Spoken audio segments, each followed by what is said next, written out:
Thank you, Dr. Linehan. It's always exciting to hear the state of the school address and hear how URMC and SMD is doing and evolving and growing. It's interesting. I actually was all set to go to Rutgers and got in here, and at that point, I'm a class of 81, and the tuition wasn't that different back then between Rutgers and Rochester, and it changed the trajectory of my career and my life. So I am a member of the Alumni Council, and I'm chair of the awards committee, and in that role, I'm delighted to be able to introduce Dr. Ann Falsey. You've heard about her. She is a professor of infectious diseases here. She has done an incredible amount of work in terms of with the COVID vaccine, with RSV vaccine. Her focus of research is on clinical and translational studies of respiratory viral infections. We got a little bit of a heads up on respiratory and viral infections, and she will talk now about vaccines then and now, and I don't know if she's going to say it, but I'll certainly tell, since I'm an internist, all of you in the 50-year class reunion, make sure you've gotten your RSV vaccines. Most of us also should get them anyway, and I'm obviously a big fan of vaccines and an even bigger fan of Dr. Falsey. So without any further interruption.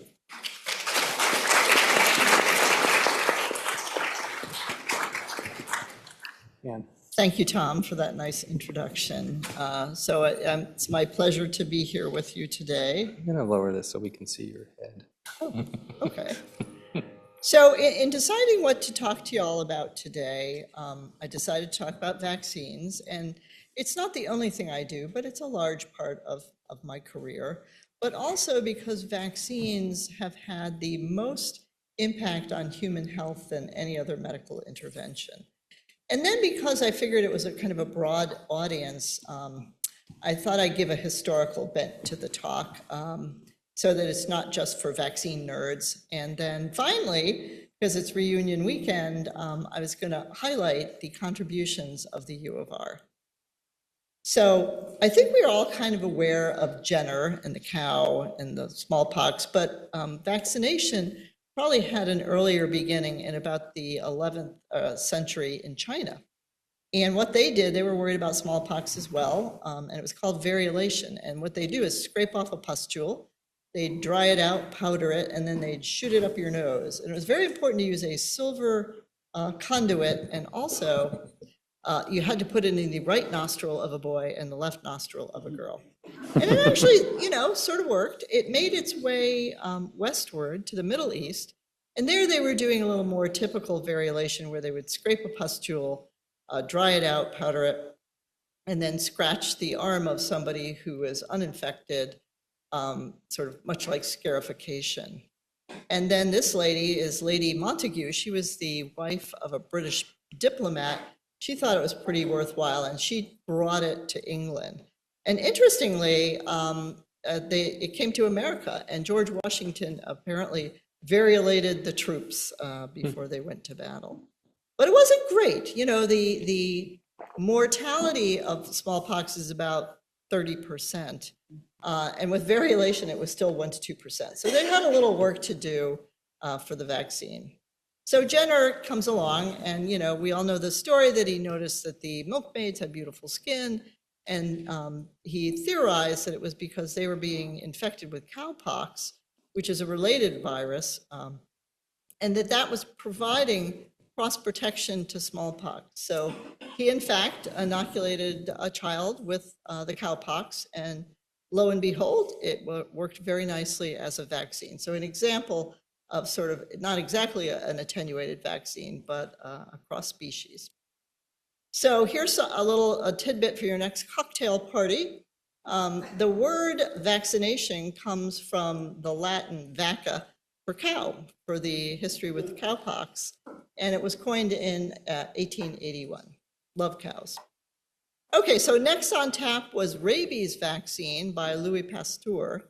And it was known to scientists that if you passed an organism through multiple passages in animals, it would sometimes weaken. And they were doing these things before they even really understood what viruses were. They were just filterable agents.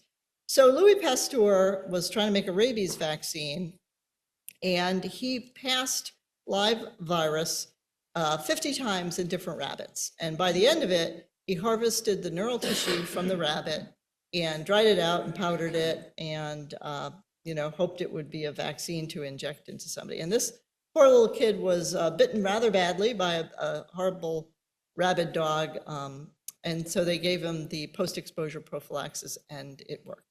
And so, yay, they had a vaccine. And again, they had some reversions and it wasn't perfect, but pretty darn good start. So now we have lots of different types of vaccines. We started out kind of with live attenuated, maybe inactivated, the old thing of just inactivate the virus by formalin or heat. But now we have recombinant technology. We've got RNA, DNA, we've got viral vectors, we got all sorts of tools. In addition, we have all sorts of adjuvants, and adjuvants are things we give with the vaccine to kind of boost the immune system. And just listed on this slide are just some of the examples of currently available adjuvants. So this overly busy slide is the beginning from smallpox in 1796 all the way to sort of last year where we had Ebola, chikungunya, malaria, RSV. And then I highlighted in red, in addition to the vaccines that came along, some important other events. So for instance, 1870 was the germ theory, which is a good thing. And then in 1906, they created the FDA. And that was because they had diphtheria, cholera, some vaccines coming along, but they were contaminated, they weren't regulated, and they figured out they really needed to have some oversight. And it wasn't until the 1930s that they began to use cell culture to actually grow viruses. And DPT, then inactivated polio. And 1957 was a very important event. That was when I was born. So I got to take advantage of the oral polio vaccine. I see a little bit of gray hair. Everybody remember getting the sugar cubes in school, but also measles, mumps, rubella. And those were very important vaccines that I didn't have to suffer through some of these childhood illnesses. The pneumococcal vaccine, which was a polysaccharide vaccine, was 77. And in the 80s, we declared smallpox eradicated from the world. We also began to have cloning. And then interestingly, in the 1990s, work on RNA vaccines began. We tend to think it was brand new with the COVID pandemic, but it really wasn't. And so I won't list all these great virus vaccines that came along. So now for a little bit of the U of R flavor. So this is David Smith, who was chairman of pediatrics here at the U of R, and Porter Anderson, who is an immunologist, and they met at Children's Hospital in Boston.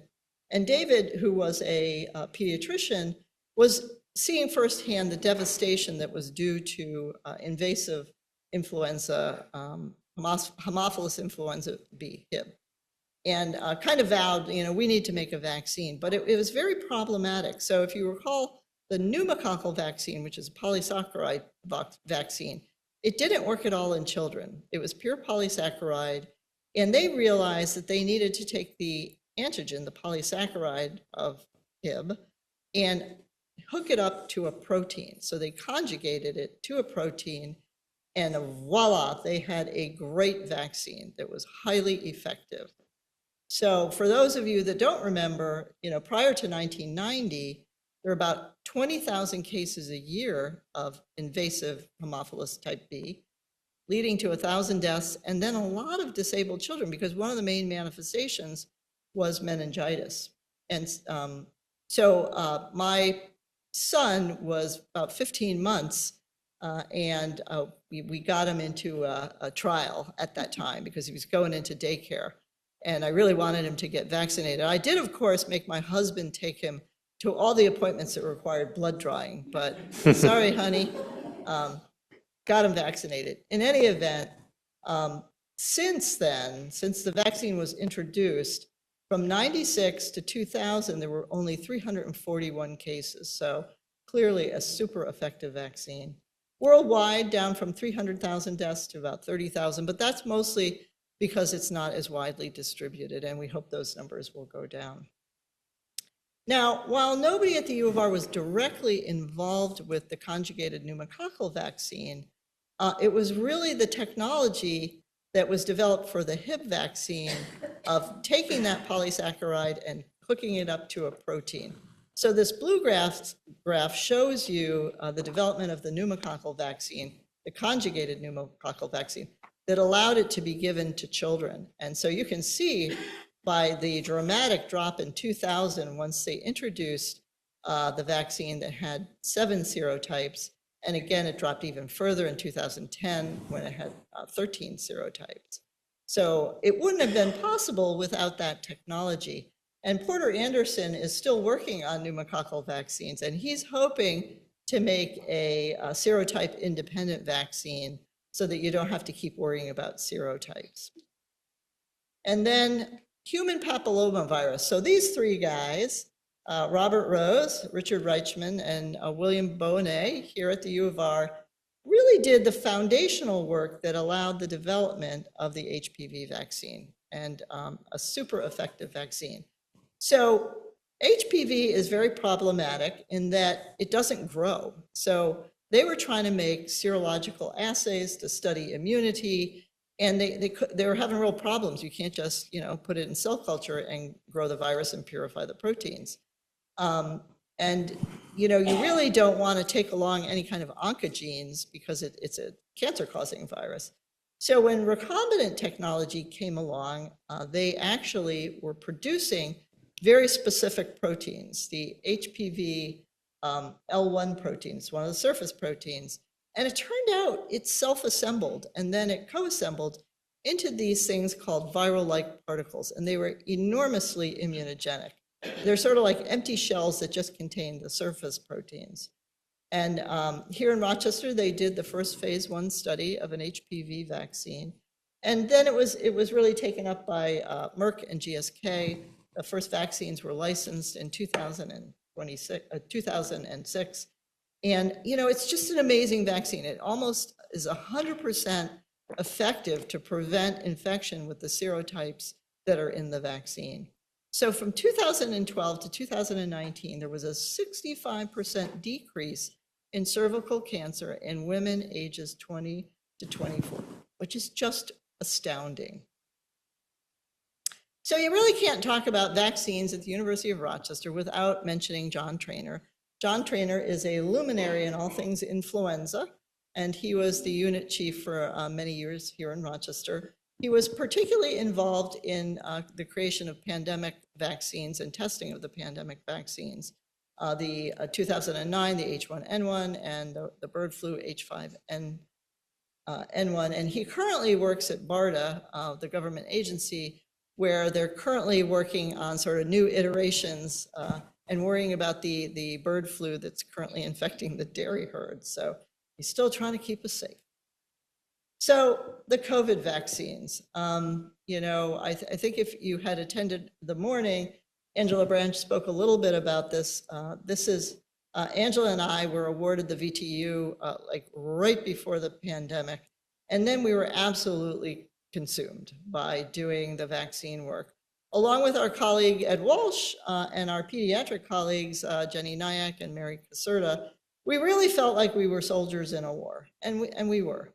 So we participated in Operation Warp Speed.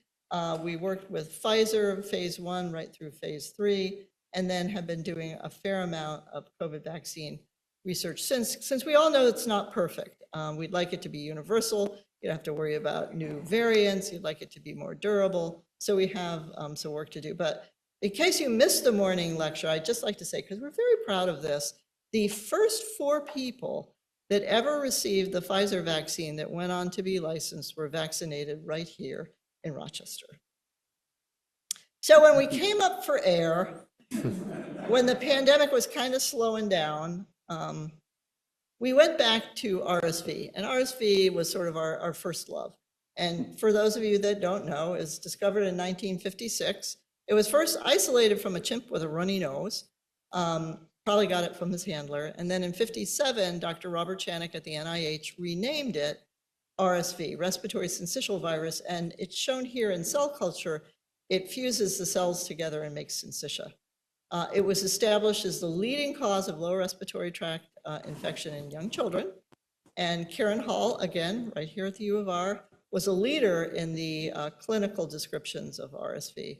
It wasn't really until the 1980s that we started to appreciate that RSV was a major player as far as adult disease, and that was a major focus of my early work. This is the virus. It's a cartoon. It's an RNA virus with two major surface proteins, the F protein and the G protein. The F protein is pretty well conserved, and therefore it's one of the targets of the immune system, and it's less variable than the G protein, so it's really been the focus of vaccine work. I don't think it's proper to ever talk about RSV vaccines without at least mentioning the disastrous beginnings. So in 1966, 10 years after the discovery, the researchers at the NIH went ahead and formalin inactivated, had been used for lots of other viruses, and they thought they had a vaccine. They gave it to naive children. Unfortunately, they were from economically disadvantaged circumstances, and they had worse disease when they were exposed to RSV, and there was much higher hospitalization rate, and 2 children died, whose names are listed here. If you're at all interested, there's this article in Undark, if you want to copy the QR code, that's really very interesting and very well balanced to sort of describe exactly what happened. But needless to say, that slowed down RSV vaccine research very appropriately for quite some time. So this is just a linear description of vaccine development. 1956, it's discovered. 1966, the terrible vaccine study. And then it wasn't really until 1983, again, right here in Rochester, that our very own Dr. Edward Walsh was the first person to actually identify the fusion protein and purify it. And that purified fusion protein was then given to animals, and it was shown to be protective. And so many of the early vaccine efforts in the 90s were using purified fusion protein. It was modestly immunogenic. It just didn't work that well. And it really wasn't until some super smart people at the NIH figured out that that fusion protein actually existed in 2 different states. It had 2 different conformations. And on this slide, they color-coded the epitopes. And post-fusion is after the virus kind of attaches to your cell. It stretches out, and you can see that the orange and red epitopes are completely lost. And it turns out, of course, those are the most highly neutralizing epitopes. So they were losing the best sites. So they not only figured out that it existed in 2 states, they also demonstrated it was very unstable.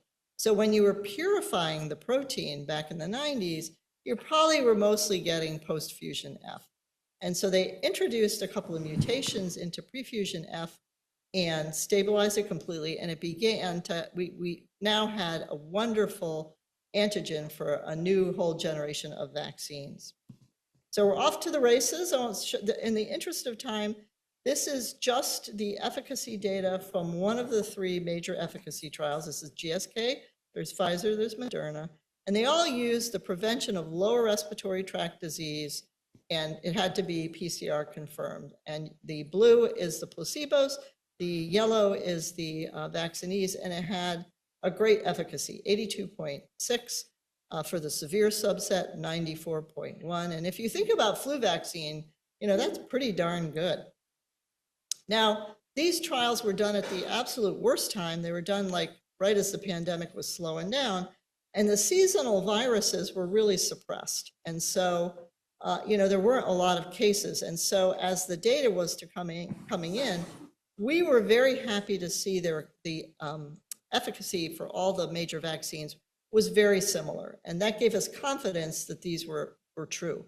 And interestingly, they protected against kind of any respiratory infection, which, is a tall order for intramuscular vaccine and trying to protect kind of against colds. So I can't not talk about RSV in the elderly without showing a picture. This is my father. He's 102. And, having been in this field for so long, it was so rewarding last fall to be able to take my dad to the CVS and get him his vaccine. So let's not forget about the babies, though, because there's probably some pediatricians in the room. And clearly RSV is a major player in young children, and we can't forget that we need something for them. So that Pfizer vaccine, the exact same vaccine, was used in pregnant women. Now, nobody wants to give a naive baby a subunit vaccine after what happened. So the thought was, we'll immunize the moms, and then they will transmit the antibody to the babies and then protect the babies. So this is the Pfizer vaccine trial. It was called Matisse, and it was 81.8% effective to prevent lower respiratory tract disease in the babies, which is great. You can see the difference on the slide. And very importantly, safety has got to be a key issue. So this is, the top graph is adverse events in the moms, and on the bottom is adverse events in the babies.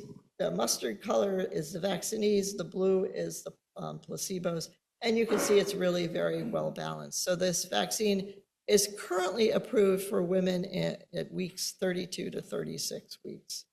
But in addition, there's another tool in our toolbox, and it's not really a vaccine. It's a monoclonal antibody. They figured out how if they dink around with the FC portion of the antibody, it extends the half-life for about 6 months. And so you can now give an antibody, and it's effective for a prolonged period of time. So, you know, giving this antibody at birth could protect a child through the season. And again, it was a great success, highly effective, over 75% effective to prevent medically attended disease, hospitalization, and very severe disease. So this too is currently licensed, and we're currently doing trials to try to figure out how to integrate these two products. So these are the available vaccines that we have. I think there's 23 according to the World Health Organization. And, you know, I think the U of R has had a hand, as I highlight in red, in the development of many of these. And in fact, it represents 26% of all the available vaccines. And then, you know, we still have a lot of work to do. I'd say the primary one that we need to solve is HIV. Clearly, that's a huge problem and has been very tricky to solve. And we do have a group here at the U of R that's part of the HIV vaccine trial consortium. So I'll stop there. I hope that didn't talk too fast. And see if you have any questions.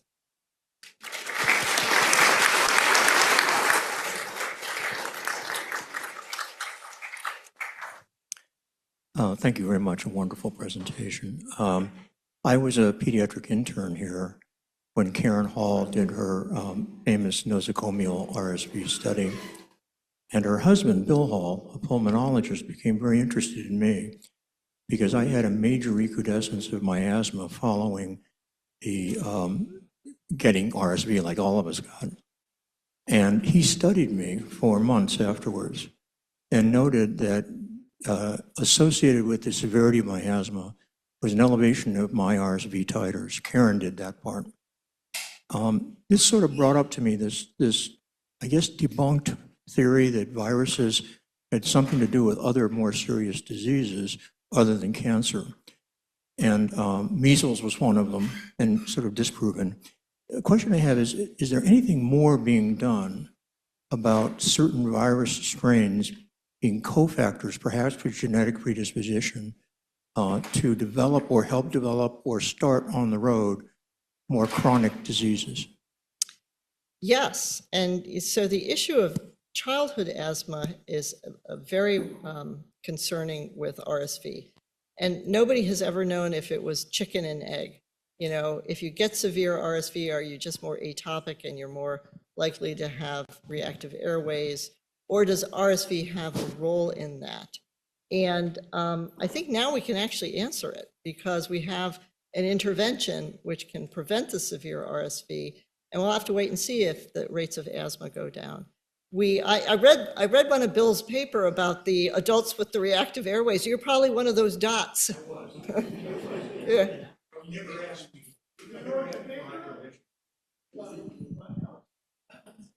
So, you know, I think RSV, and we're just starting to appreciate the cardiovascular complications that can occur with flu, COVID, and RSV. Makes you a little hypercoagulable. You have strokes and heart attacks. So a lot of work to do there.